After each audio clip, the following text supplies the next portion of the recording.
ایک دن نا کہیں کسی شخص نے 3 طلاقیں اکٹھی اپنی بیوی کو دے دیں، تو مسئلہ پوچھنے آئے تو 3-4 سال کا بچہ بھی ساتھ تھا، اسی جوڑے کا بچہ بھی۔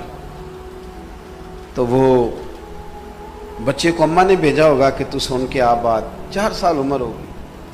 تو میں نے مسئلہ بتایا، میں نے کہا اب تو طلاق ہو گئی ہے، 3 طلاقیں اکٹھی دے دی جائیں تو ہو جاتی ہیں، اس طرح قبول قبول قبول تینوں اکٹھے ہو جاتے ہیں نا، تو طلاقیں بھی تینوں اکٹھی ہو جاتی ہیں، ہو گئی۔ ہمارے احناف کا یہی موقف ہے۔ تو وہ میں نے ان کو مسئلہ بتایا تو وہ شخص نے 2-3 دفعہ مجھے کہا کہ اب کوئی حال نہیں۔ میں نے کہا نہیں۔ تو بچہ کچھ دیہاتی تھا، کچھ کے کپڑے بتا رہے تھے کہ غریبی ہے، غربت نے میرے بچوں کو تہذیب سکھا دی، سہمے ہوئے رہتے ہیں، شرارت نہیں کرتے۔ تو بچہ مجھ سے پوچھتا ہے، اس کو صحیح طریقہ بھی نہیں آتا تھا، کہنے لگا مولوی صاحب ہن میرے ماں پیو نے علیحدہ علیحدہ ہی رہنا ہے۔ آپ یقین کریں میں رو پڑا اس عمر میں ابا کہیں، لیکن مجھے غصہ کس پہ آیا؟ اپنے آپ پہ۔ مجھے غصہ کس پہ آیا؟ اس لڑکی کے ماں باپ پہ۔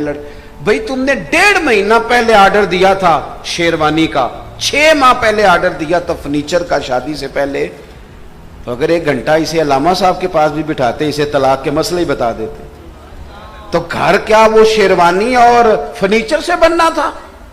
وہ تو مسائل دینیاں آتے تو گھر بچ جاتا۔ اسے پتہ ہوتا 3 طلاقیں اکٹھی نہیں دینی، اسے خبر ہوتی کہ 1 طلاق دے دیں، 2 طلاق دے کے عورت کو بھیج دیں، 3 ماہ کے بعد نکاح ختم ہوگا، لیکن بڑی گنجائش رہے گی۔ کیا کرے؟ ہم نے ہر چیز سیکھ لی۔ جوانوں مجھ سے ناراض نہ ہونا، بڑے بڑے بوڑھوں نے بھی واٹس ایپ سیکھ لیے میسج کرنے، سیکھ لیا سارا کچھ چلانا۔ کیا قرآن شکایت نہیں کرے گا کہ مالک انہوں نے ہر چیز سیکھی، مجھے سیکھا ہی نہیں؟ کیا حضور کی حدیث بخاری جو پڑھی ہوئی ہے کہ کمرے میں، وہ کسی نے کھول کے سیکھی نہیں؟ یہ کتابیں شکایت نہیں کریں گی؟ او خدا کے بندو، اعلیٰ حضرت کہتے ہیں علم کا شوق پیدا کرو، پڑھو۔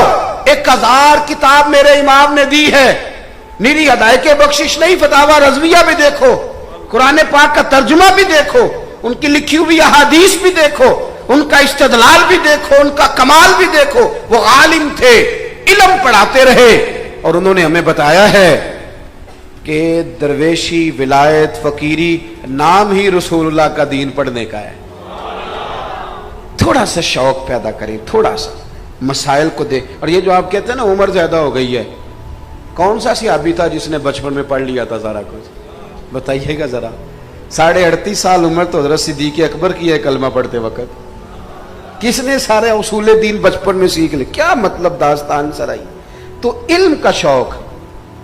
باتیں 2 اور کرنی تھی لیکن ٹائم کا بھی ہو گیا ہے، لمبی تقریر کا عادی نہیں ہوں، لیکن وہ شارٹ کر کے کر دیتا ہوں۔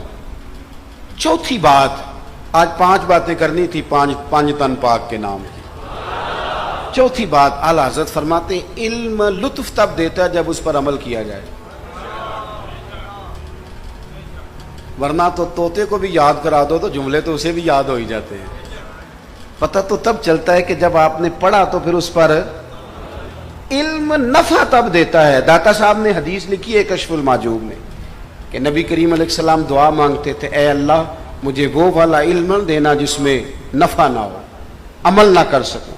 عمل، اعلیٰ حضرت کا اپنے عمل کا یہ حال تھا کہ مسجد میں داخل ہوتے تھے نا تو طریقہ کار یہ ہے سرکار کا کہ سیدھی جانب سے شروع کریں، تو سیدھا پیر رکھتے تھے مسجد میں۔